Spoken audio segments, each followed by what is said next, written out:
moderating today's session, Environmental Intersection with Land Management.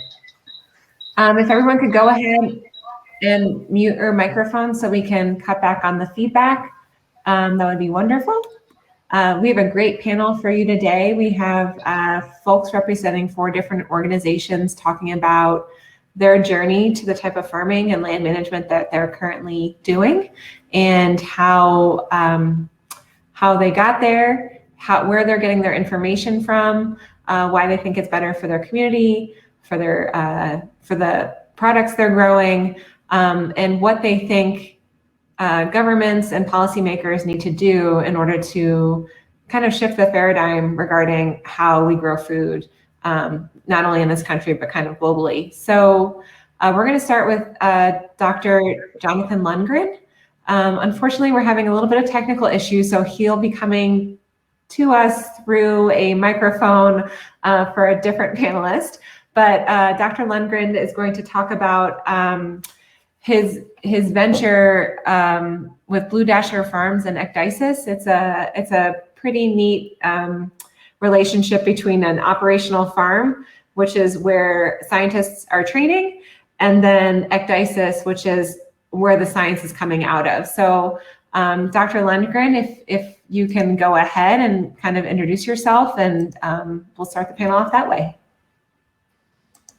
Okay, can you hear me? Yes. All right. So yes, I'm John Lundgren. I hear feedback. So I run Blue Dasher Farm, and that's the headquarters for the Ecdysis Foundation. This isn't going to work. I don't think it is. If you could you mute the screen that you're listening to, and that might do it. Can you hear me now? Okay. So I'm Dr. John Lundgren. I run Ecdysis Foundation up here in South Dakota. We do a lot of risk assessment work, but primarily we're interested in providing scientific infrastructure for regenerative food systems. And so we have research projects all over the country, but we're kind of interested not only in trying to transform our food system from the farmer level, but also rethink how science is applied in this scheme. And to that end, we most of our scientific staff here ends up having to also have skills in regenerative farming. And so we have Ecdysis Foundation headquartered on a regenerative farm called Blue Dasher Farm. And so, yeah, I don't know how in depth you want me to go, but that's a quick intro.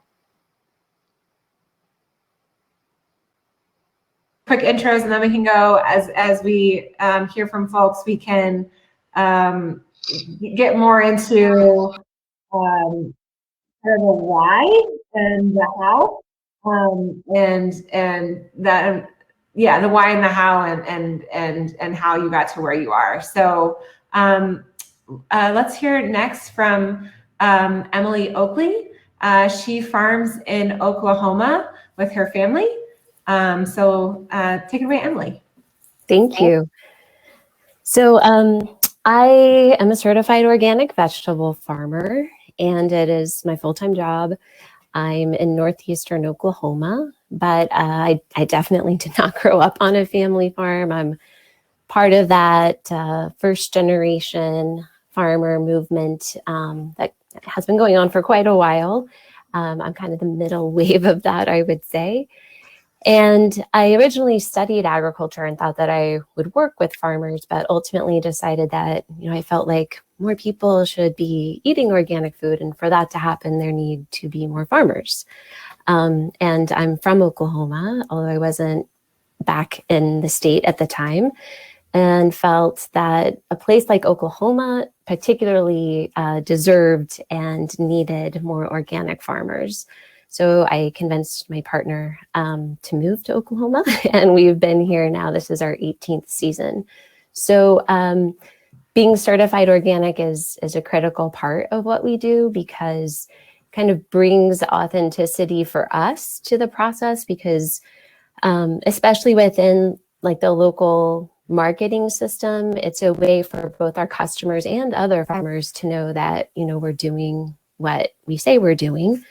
But organic certification, you know, is definitely a complicated issue in terms of access to certification across the country. And I think we'll get to talk about that a little bit more later. But I also served on the National Organic Standards Board, which is this volunteer board that helps provide recommendations for practices and materials used in organic certification. And we'll try to talk a little bit more later about, you know, how that process can be used in a beneficial way to push the standards for organic agriculture towards this notion of continuous improvement, increasing our commitment to biodiversity and soil health, et cetera, or how influences can push in the opposite direction. So why it's important for us, I think, to be involved in that. But I'll just say that although we have about 2 acres in vegetable crops, the balance of our farm is in wildlife habitat, and watching our farm kind of regenerate back into more of a wild landscape for the better part of it these past years has been a really amazing process, and it is a big part of why we continue to do what we do, seeing this farm become not only a farm ecosystem, but part of the broader ecological region that we're in. Great, thank you, Emily. Our next 2 panelists, they're a package deal, is Sister Imani Olugbala and Brandon King. They're both, I guess, have had associations with Cooperation Jackson. Brandon's now in Virginia Beach, correct? But they're here to talk about their organization and bringing democracy and food access to folks in Mississippi. So please go ahead and share. Right on. Yeah, thank you all for having me and Sister Imani. Yeah, we're part of a group called Cooperation Jackson. It's a network of worker cooperatives that aim is to build out a solidarity economy, and you know, to do it in a way where we're making decisions democratically about the things that affect our lives. And we sort of thought about doing this because it's a really big need in Mississippi, in the Black Belt South, in Jackson particularly. You know, being one of the areas that is pretty extractive from resource-wise, and you know, surrounded by pretty wealthy white counties, wanted to figure out how can we use the resources that exist within the community to actually help to build the community to be self-sustaining. And we thought about farming, you know, as a direct need, right? You know, we need to grow food. The area where we stay is, you know, where we were farming in West Jackson is a food desert, or food apartheid. There's food in the desert, so I'm going to try to use different language. Food apartheid, and so, you know, trying to figure out how to grow food in a sustainable way, not using pesticides and herbicides, you know, growing food naturally, you know, and also shifting the way that we grow food, from doing the traditional kind of monocrop style farming to doing something that is more in alignment with, you know, our natural ecosystem. So agroecology, afroecology, pulling on some of our ancestral practices to you know, tend to the land.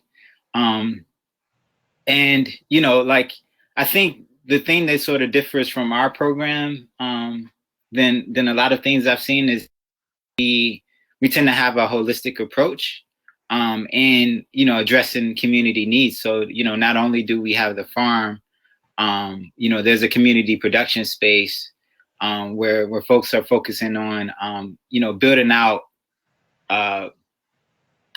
furniture, or building out different aspects of an eco village, you know, that we're in the process of creating, you know, that is all on a community land trust that we that is our collective land, you know. So trying to democratize spaces, trying to free to land, you know, all of these different things is how we're geared. And the last thing I say before I give it to Sister Imani is that it's a build and fight strategy. You know, we need to build the world that we want to see. And so, you know, similar to the sister that spoke earlier, like I didn't have a farming background growing up. My first time farming was coming down to Mississippi and, you know, working on this project.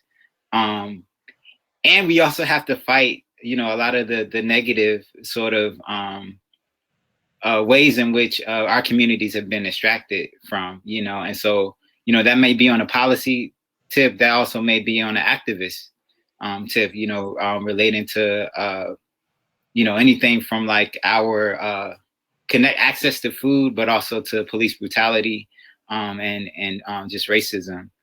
But yeah, I'll leave it there. Sister Imani. Thank you, Brandon. Yes, I'm Sister Imani Olugbala Aziz.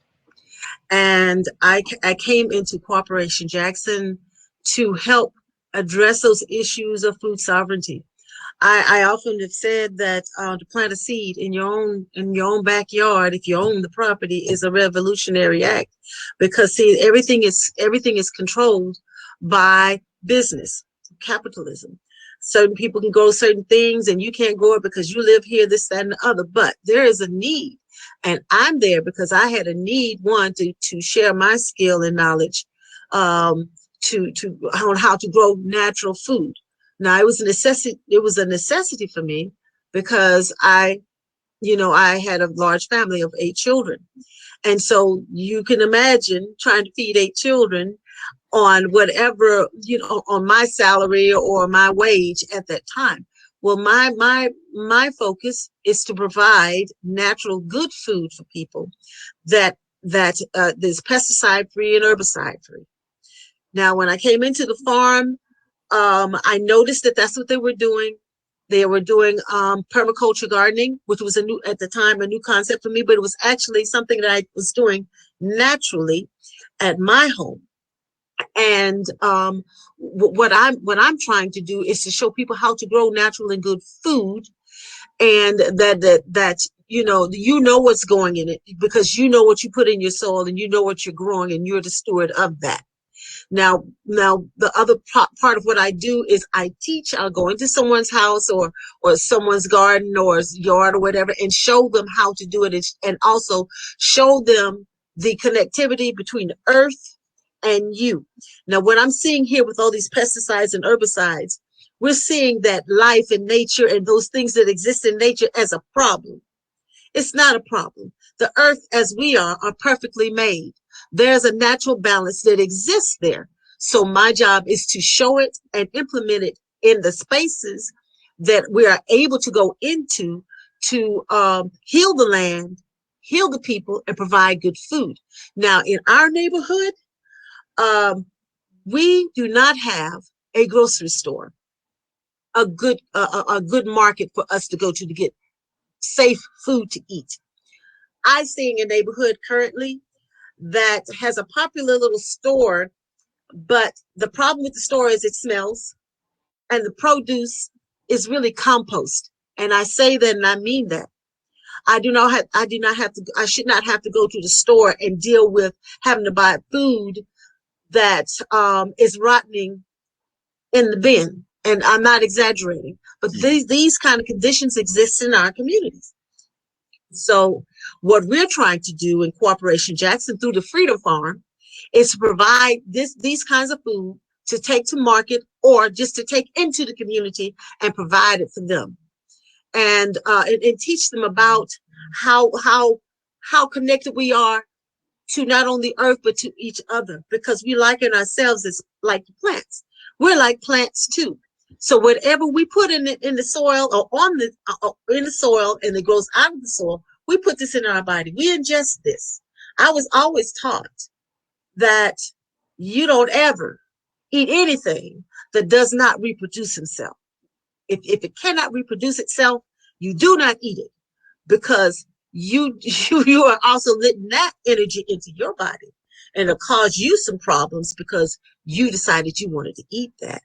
or it's available to you in whatever form it is in. Now that has nothing to do with what is right. It has a lot to do with capitalism and getting produce to market, and also allowing it to stay on market long enough so you can make a profit.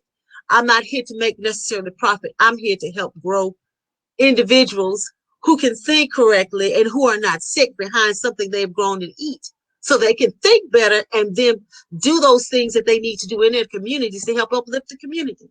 You can't think that if you're sick all the time. You can't do it, you know. And then you have to go to the doctor and deal with illnesses that need to be healed, and you put drug in them, and then it's more of the issues behind the drugs. See, there's everything that we need is in the soil, and that is my focus and purpose for being there. And it's something that I love, and I have a passion for it, and I'll do it for as long as I can stand and stoop to do what I need to do, and to bring good energy into a space, because it's something about a green and verdant area. It just lifts your spirit, even just looking at something. Even if they call it a weed, the weed isn't a weed, it's medicine. Because a lot of times when we have these so-called weeds that we're trying to kill, it's actually medicine coming to you. So we have to be, I teach people how to watch and listen to what's going on, because there's a delicate balance there that we are not to cross. And when we do, this is when we have calamity. And this is what we're experiencing today with all the pesticides and the byproducts that come after that. You're affecting everything. So what you do or don't do affects everybody and everything else. Thank you for that introduction. I got a lot of, you got some fans in the chat there, Sister Imani.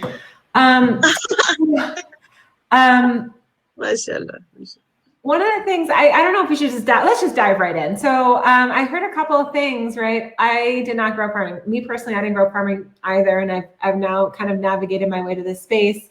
Dr. Lundgren, did you grow up on a farm?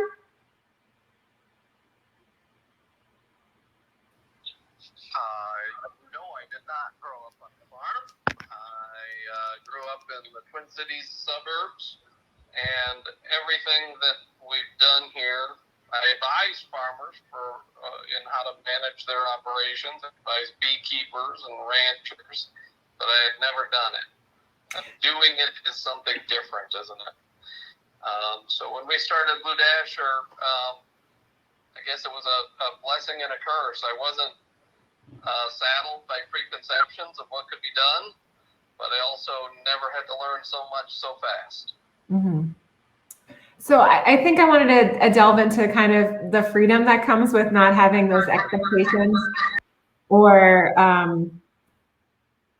a model to follow when you start on your own. I mean, you can certainly, work on farms and things like that, but when you don't grow up on a farm and you start a farm, there's a lot of freedom that comes with making your own model. And so I wanted to have some of the panelists talk about that and what that means for your operation, not having those maybe familial expectations or expectations from neighbors that you've known your whole lives.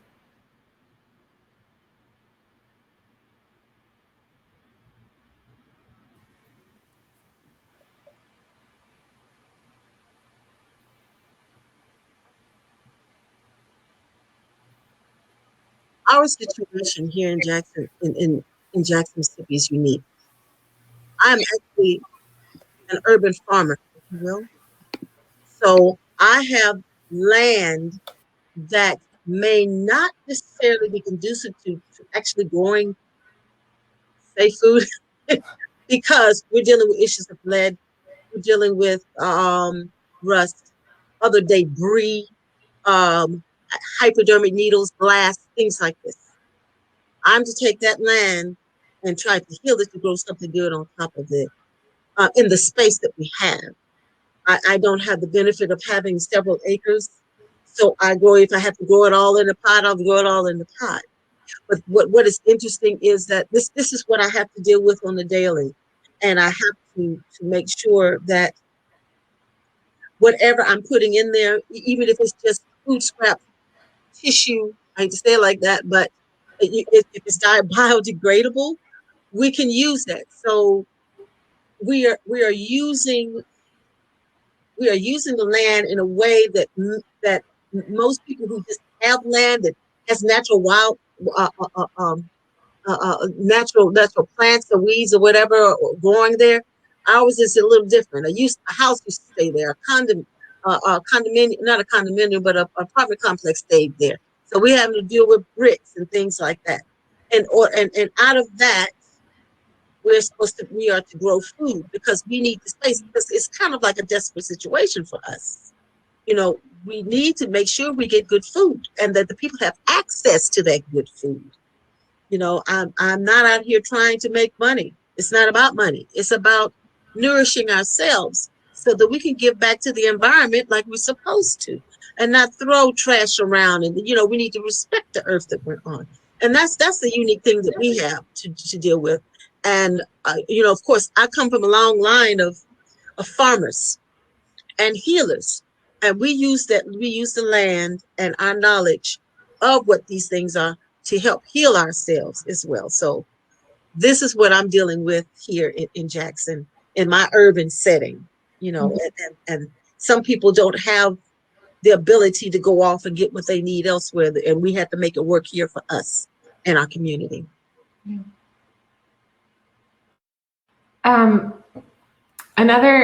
Something that I hear a lot is, especially from large growers, is that the practices that they use are necessary to feed the world.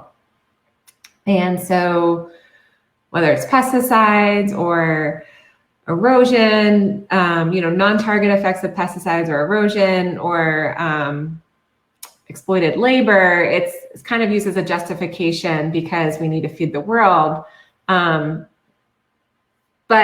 you know, the food that we're producing is not necessarily nourishing, or when it gets to consumers, it's not in a great state. And so I guess I'm wondering what you guys think about what is necessary to get good food into communities, not only in this country, but kind of worldwide, and good food.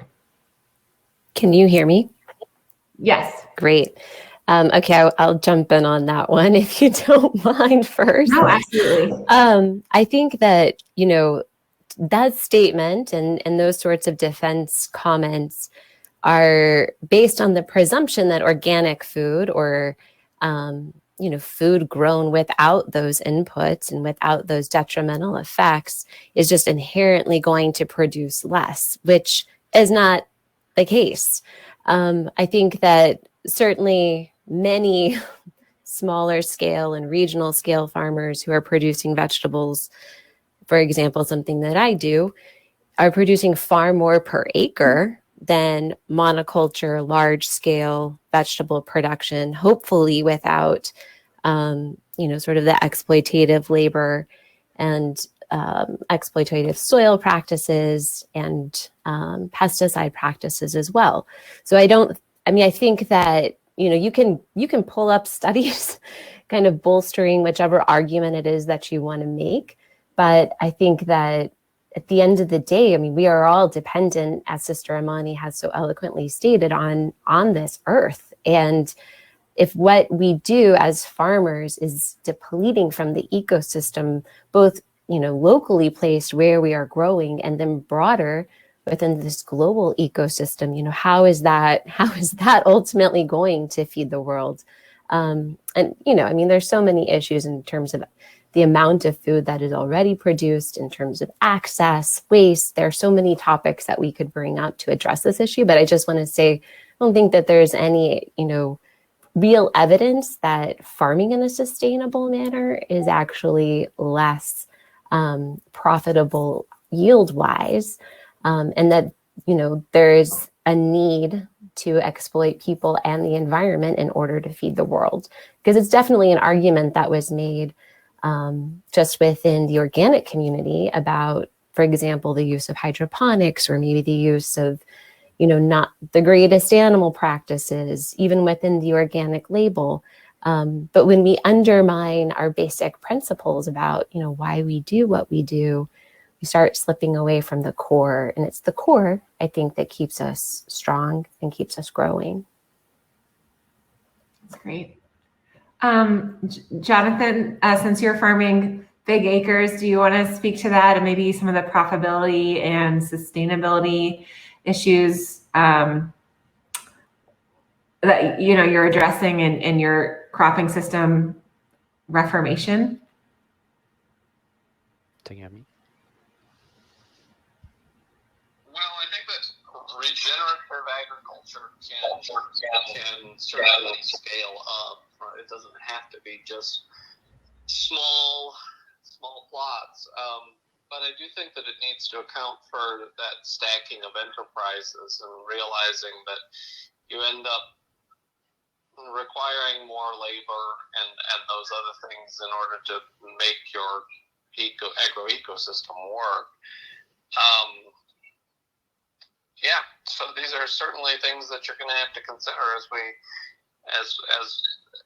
larger farms in our area of the country, and which is the Northern Plains, are adopting some of this. But honestly, some of these ideas, really started as far as being marketed as regenerative, I guess some of these ideas really started to take hold a lot in this region. So people are doing it. It's working, even at scale. And so you don't have to sacrifice scale in order to get there. This question about feeding the world is kind of a non-question, in my opinion. We devote 170 million acres to commodities that we don't eat. If we want to feed the world, then number one, it starts with our communities. But number two, we have a hell of a lot of resources that we could devote to actual food production if we needed to.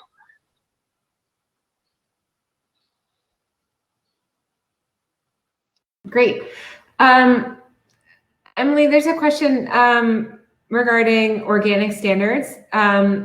How do you think, or how do you make organic certification easier for farmers, or should it be easier?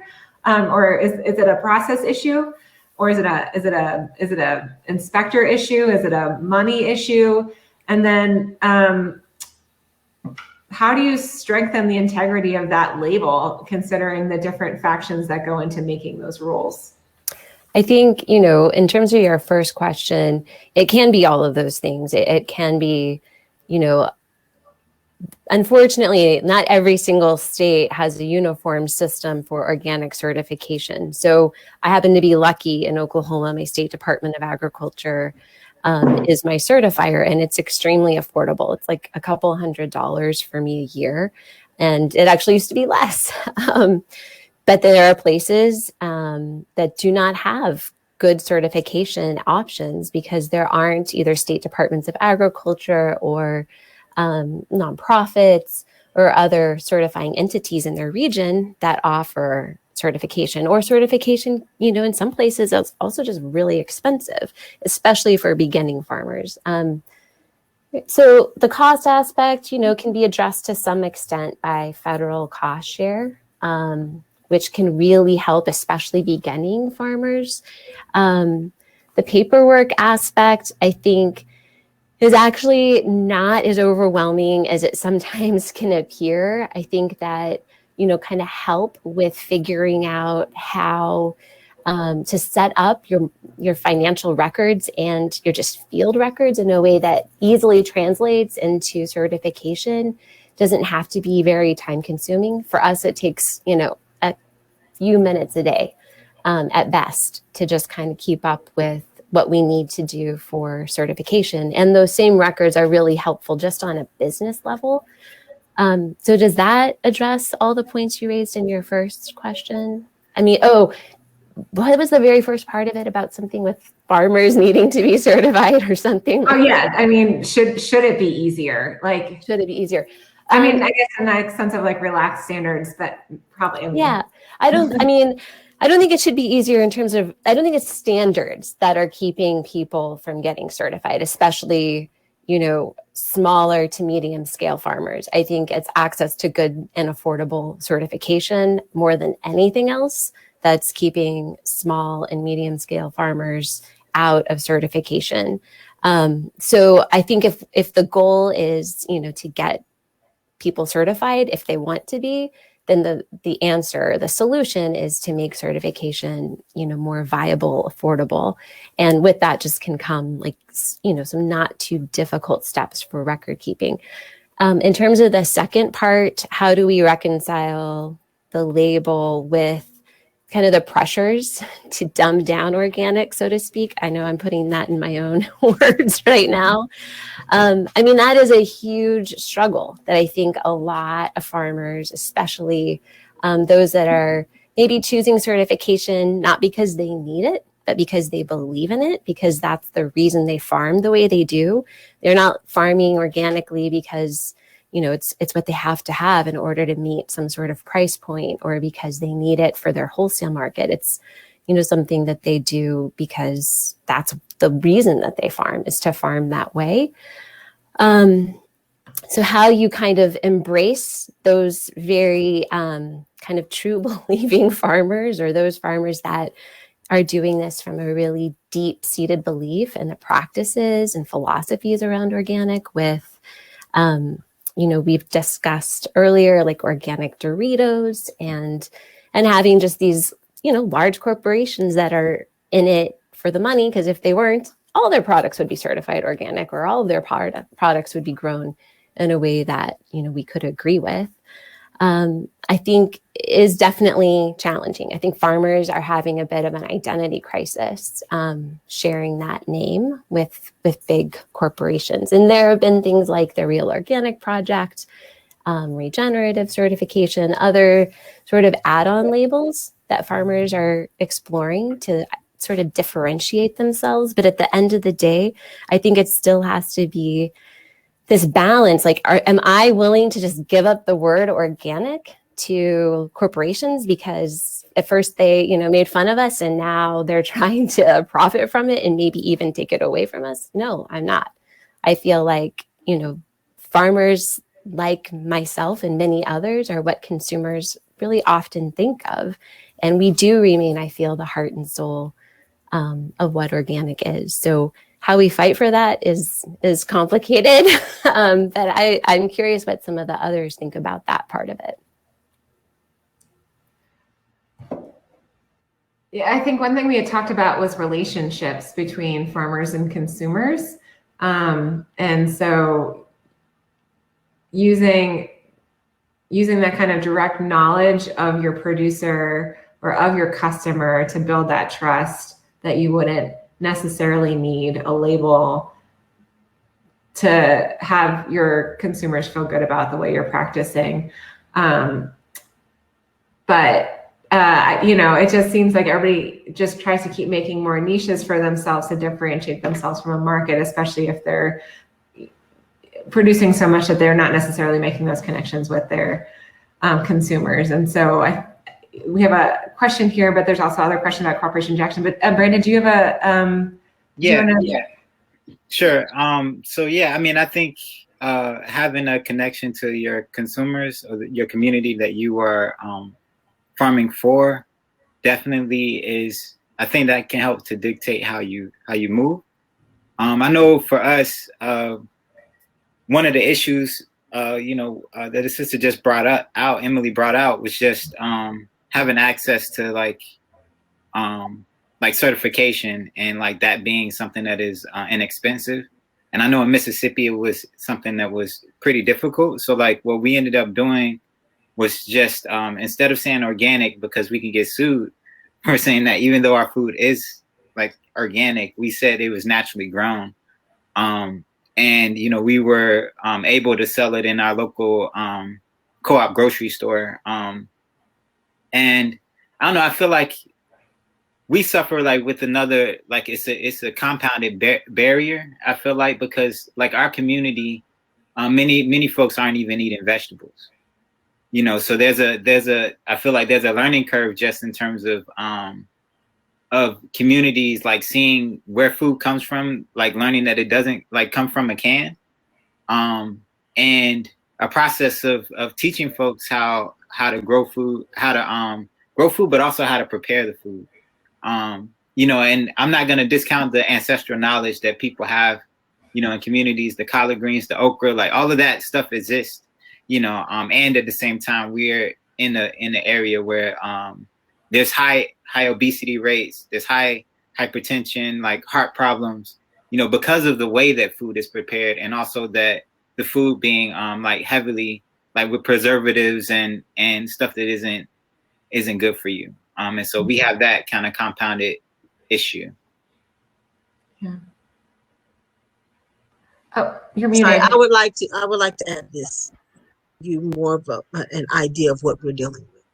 It is a shame that you can go to a convenience store and get some potato chips and a soda for maybe a couple of bucks, okay? But if you try to go get some organic food, people in my community cannot afford it, okay? They cannot afford good food. There's another thing. Here in Mississippi, we have a problem with the USDA because we're not able to afford the certification needed to get that.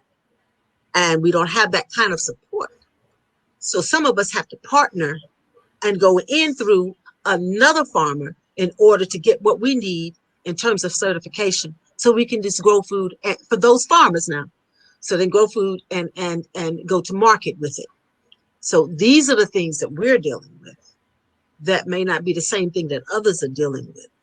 You know, all we want to do is provide good food and also educate the people on how to, what good food is, because they don't know. And the way we begin with that is to start with the babies.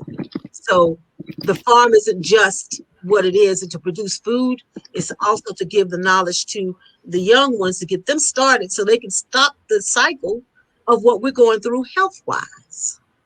So where it may be easy for some to get the certifications they would need, but it's not necessarily easy for those of us here in the South dealing with that. And with the organizations that I'm involved with, this is what I'm hearing. And this is what they're experiencing. However, they still manage to do the great work that they do and still be able to provide for themselves and their family. And also, someone said, should we feed the world? I say, if we have the capacity to love, if you see somebody hungry, can you actually turn your head and not give them food? I would treat you like you would want me. I would treat you like I would want to be treated. So what I would want to do is make sure not just I have enough food to eat, but you got something to eat as well. And this is part of our paradigm in our community. If I have something, you can have some too. If you need it, come get it. You know, we should not be afraid to share. This planet, this a whole planet we have. And we should, whatever we have that is good, we should share with our brother. That's it. There was a question about cooperative. I'm having trouble today. Cooperation Jackson and how it started. And Brandon, you were a founder, correct? So can you talk about your vision for this organization and I mean, coming into an area that obviously, needed kind of a total change, not, and a way to lift up and how you got that started and where you see it going and how other people can replicate that model, but addressing the needs of their communities. Right on. So for me, I spent time in New York City, and I got connected to a community org that was doing work. It's a national-based group called the Malcolm X Grassroots Movement, and they had chapters all across the country, including in Jackson, Mississippi. I was working with houseless people, trying to crack homes and move people into the vacant spaces, fighting against police brutality and people being pushed off the streets. And I found that I was doing a lot of activism work, and I felt like I was like in a hamster's wheel. We're doing a lot, but are there really material gains like for our communities? Right? And I saw the work happening in Mississippi, in Jackson, And it's a part of a plan that the organization that I was a part of put together called the Jackson Kush Plan. And it's a 3-pronged sort of program to try to achieve some sense of sovereignty, you know, within this settler colonial state. And you know, the three pillars, you know, one being, you know, building out a people's assembly, another one, so people-centered decision-making processes. Another pillar is independent political party. And the last pillar was building out economic democracy or solidarity economy. And so the mayor, the person who became mayor, like, came out of our organization. And it was around 2014. And I would just decide, I'm like, I'm not going to continue to spin my wheels in a city where I'm not from. With me having the politics that I have, I think it makes sense for me to move to a place and you know, offer my skills in this kind of way. And so yeah, so Cooperation Jackson was this vehicle that we thought could be useful in us trying to achieve our goals. And just like I said before, I didn't come up like farming. And actually, when I told my family, my parents, that I was coming down to Mississippi to farm, you know, they had sort of adverse thoughts about it. They were sort of like, "Are you going back to the plantation?" You know, and you know, being Black and like having that history be very real for us is there's barriers, you know, to Black people feeling comfortable with farming. And you know, for me, I'm like, I know that our food system, you know, the food system that we currently live in is killing a lot of people. It's killing Black people. And like, if my goal is to be free and the need is for us to grow food, if that's one of the needs, then I know that that's a responsibility that I'm willing to take on, even if it's not something that is like, quote unquote, my passion. But it's something that I feel that I can learn from. If more people learn how to do it, then it'll lessen the labor for us all. And so I did it because I felt like it's a need. And in terms of like getting more people involved, I think Sister Imani actually could speak to that, because she's done an excellent job of bringing in young people, you know, high school age kids that, like, if they weren't on the farm would probably be doing some antisocial stuff, robbing or like, you know, but able to like kind of guide them with the love. And you know, some people are naturally green thumbs. And so it's just having the exposure, you know, I think a lot of times is the barrier. But yeah, I'm there. Yes, Sister Imani, can you speak to growing your program? Yes. That is something that I truly enjoyed and received benefits from in just teaching. The reason why I'm impassioned about this, like I said, growing food was out of necessity. I had 8 children I had to feed. And I found that if I grow my own food, 1, it's economically better. 2, I get to show my children how to feed themselves. When you don't have money, you collect the seeds and you put them in the ground and you watch it grow. Now, that may seem simple, but it's really more complex than that, because I tell the story about people being the soil. And the soil has all these nutrients and such in it, right? And what you put in that soil, which is a seed or plant, if you have good soil or you have a good solid foundation, the plant will do what it's supposed to do. It's going to do what it's supposed to do. People are the same way. If they are educated enough, or if they are following the guidelines of just nature, they will be prosperous and be able to feed themselves. They will be able to think farther than they can see. And when I brought the young people in, I showed them the plants. I know they hated it, but I didn't care, because they had to learn. They needed to know what is the food, and what is not the food. If I planted these cucumbers here in a line, and you see something other than that cucumber coming up, then you know that that's a weed that needs to be taken out. So that was just an exercise. You need to know what is food and what is not. I used to say when the rain comes and everything's said and done, you can actually see the food glowing. Now, I don't know if it's because it's radiated seeds or not, but you know what food is. And then they can watch and they see its nature. People are the same way. Children, the seed, they grow. I see their nature. And what do you do with a child? You give them food to help them what? Grow. If you don't, you can't give them Kool-Aid and expect them to grow. No, what are you going to get? Okay? So I get them in there. These were young men. And they began to see how it grows and what you have to do to produce it. And they will come out there every day with me.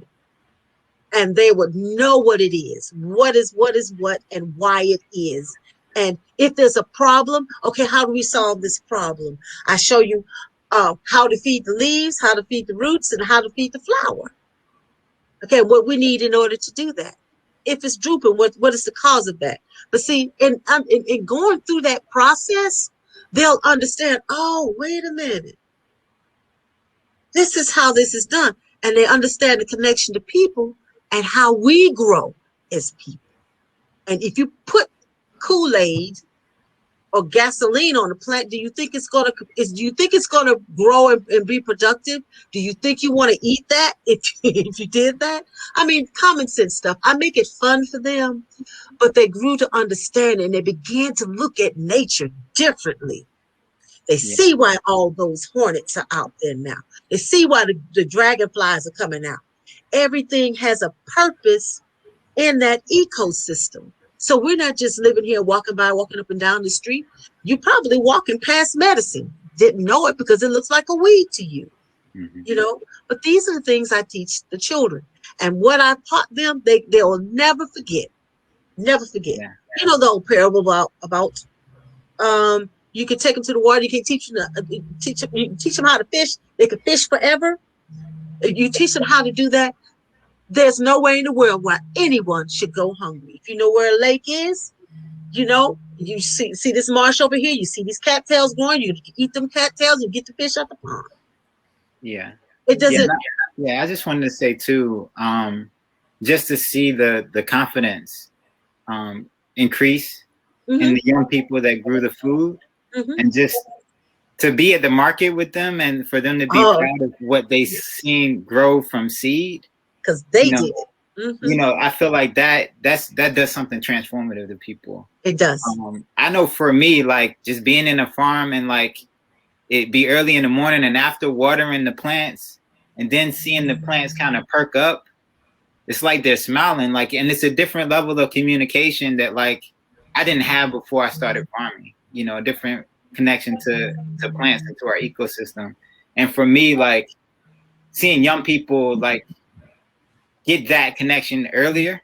Yes. You know, I feel like that does wonders in terms of like them understanding our ecosystem and what their role can be within it. Yeah. Mm-hmm. I love that.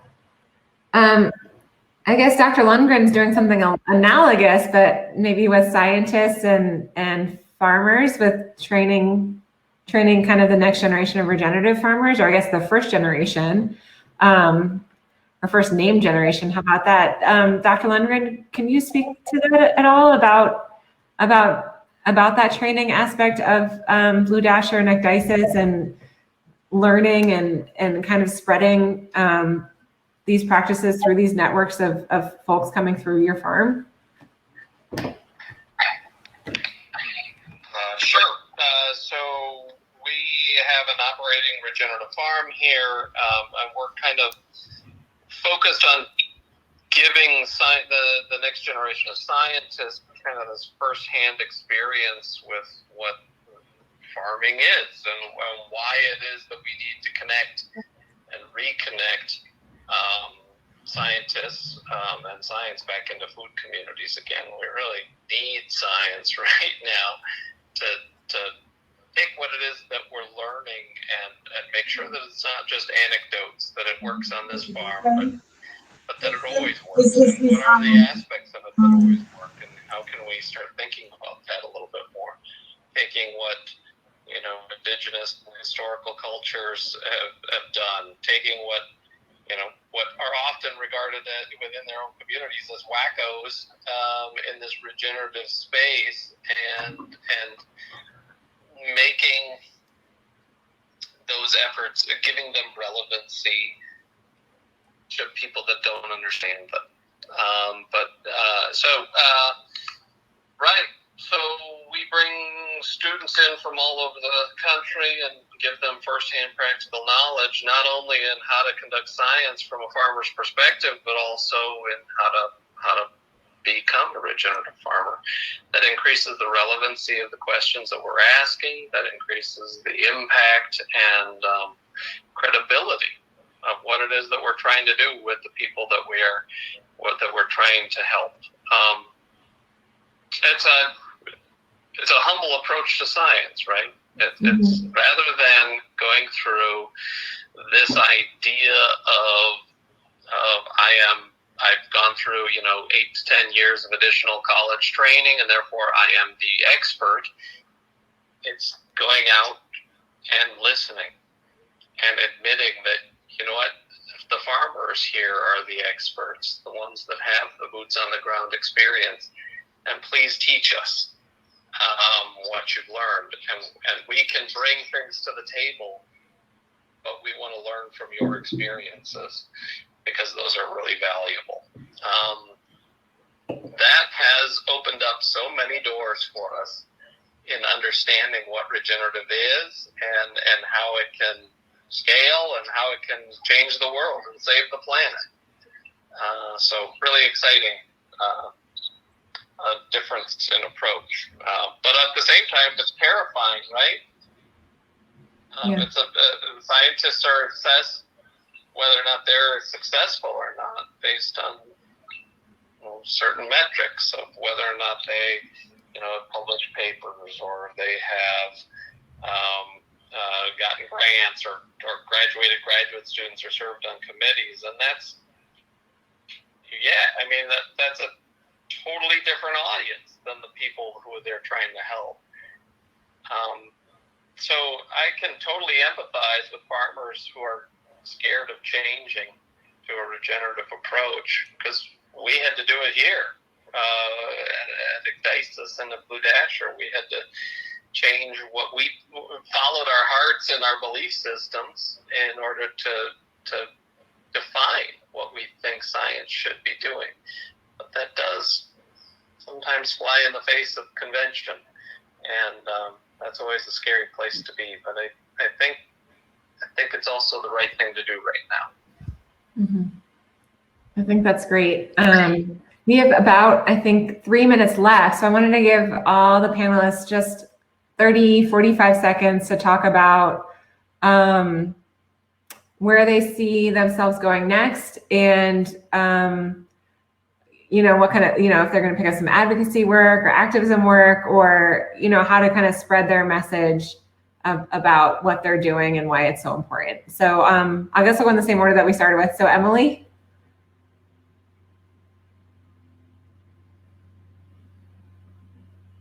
It's funny because maybe this isn't necessarily something that I'm going to be taking on in a huge way, but I think that part of a synthesis of this conversation is,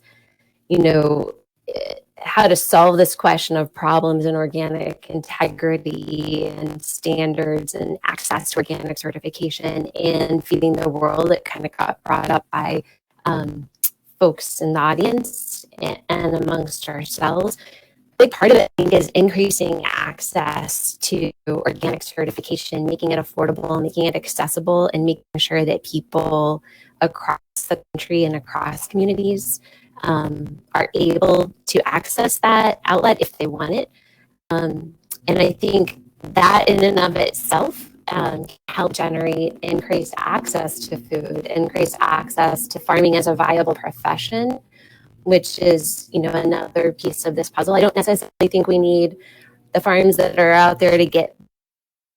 I think we need there to be more farms, more of what's happening in Jackson, more of what's happening with Jonathan, and with what we're doing on our farm. We need to take all of those viable options for people who want to get into farming, and that increases our access to food and the fairness, I think, of the whole playing field. Brandon and Sister Imani?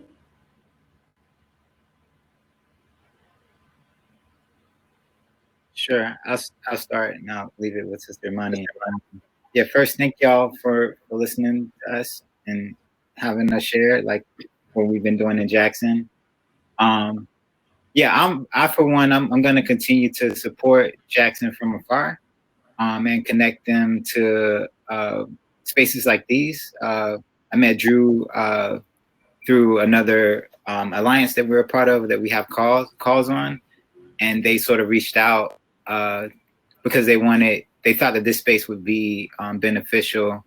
It would be beneficial for this space to like hear what we're doing and what we're up to. And so I'm going to continue to do that and support my comrades who are still in the trenches from where I'm at. Sister Imani?